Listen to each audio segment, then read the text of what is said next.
Friday, the California State Assembly passed a bill, AB 957, which would make a child's gender affirmation a factor to be considered in custody cases. Assembly Minority Leader James Gallagher spoke in opposition of the bill. The code already says that you must consider the health and well-being of the child. That is in the code today. So judges right now are weighing all the factors to determine what is in the best interest of the child. James Gallagher is the Republican leader of the California State Assembly, where he represents part of the Sacramento Valley. He joins me now with more. Assemblymember Gallagher, thank you so much. Yeah, good to be with you. Okay, let me just break this down in the most simplest terms. A parent could lose custody if they resist a gender transition or simply don't affirm their child's gender identity. Is that how AB 957 works? Yes, I mean, that's the problem with this bill. It's very unjust. It would say that if if a parent does not affirm a kid's gender identity, that ultimately they could lose custody or visitation rights. Well, you know, this was put out by your fellow Assemblymember Lori Wilson, who, we should mention, has a transgender child. She issued a statement. We want to put some of that up so that we can get your reaction to it. She says, the family code currently fails to take into account this very vulnerable population of TGI, which is transgender, gender diverse, and intersex children who are at increased risk of family rejection. The TGI Youth Empowerment Act will provide affirming parents the support they need from family court to continue to love and affirm their diverse TGI children. What is your reaction to that? Yeah, well, and we certainly sympathize with children who are dealing with gender dysphoria, with transgendered youth. But the fact here is, like, parents may deal with that situation differently, and parents have a right to do so. And to simply say that if you don't affirm, if you don't go along with the way they think you should deal with it, that you would be punished in court is wrong. And furthermore, the science shows that overwhelmingly children who deal with gender dysphoria actually go back to their biological sex by the time that they reach adolescence.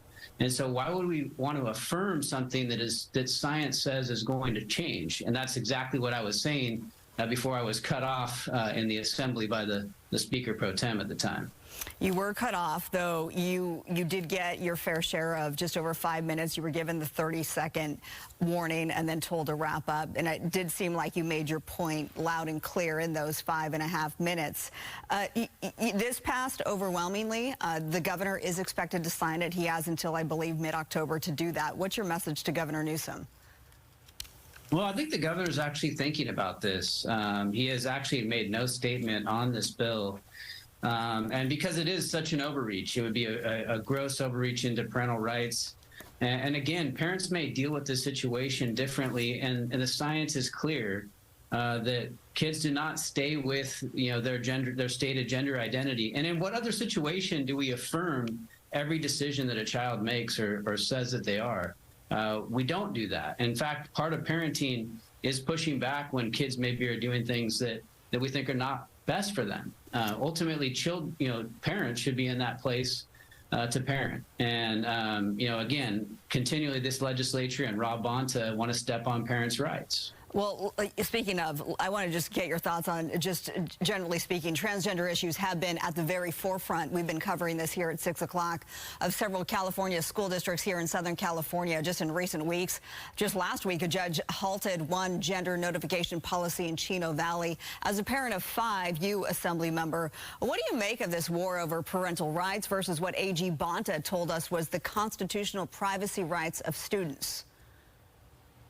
Yeah, I mean, as a father of 5, I want to know what's going on with my kid at school. I want to know what's going on with their health and well-being. I have a right to know. If something's going on with their mental health, if they're being harassed, if they're being bullied, and if they're asking to be, called a different name or use a different bathroom at school, yes, I have a right to know. And that's all people are saying in Chino. And they're saying that parents have rights to know about what's going on with their kids. Now, the bill that would make child sex trafficking a serious felony, you got a win yesterday. The Assembly passed this 79-0. It now heads back to the Senate because it originally failed, and that just caused a complete uproar. What do you make of that in the first place? Well, you're right to say we got to win, because it would have never passed without Republicans pushing back and saying this had to be pushed through. We're talking about trafficking of our children, human trafficking, sex trafficking of our children. And the Democrats on the Public Safety Committee initially killed this bill because they have such a radical worldview that they believe no new punishment should be implemented, no new crimes should be enforced. And they used that power to kill this bill originally. But then it was so embarrassing for the Democrats and so embarrassing for Governor Newsom that they said, you've got to do something about this. And they held an urgency hearing and ultimately passed the bill. That's great news for California because this is exactly what we should be doing, holding child traffickers accountable. And ultimately that bill passed resoundingly yesterday. Yeah, and it did make headlines across the country, that's for sure. All right, we thank you so much for your time, Assembly Member James Gallagher. Thanks so much for being with me.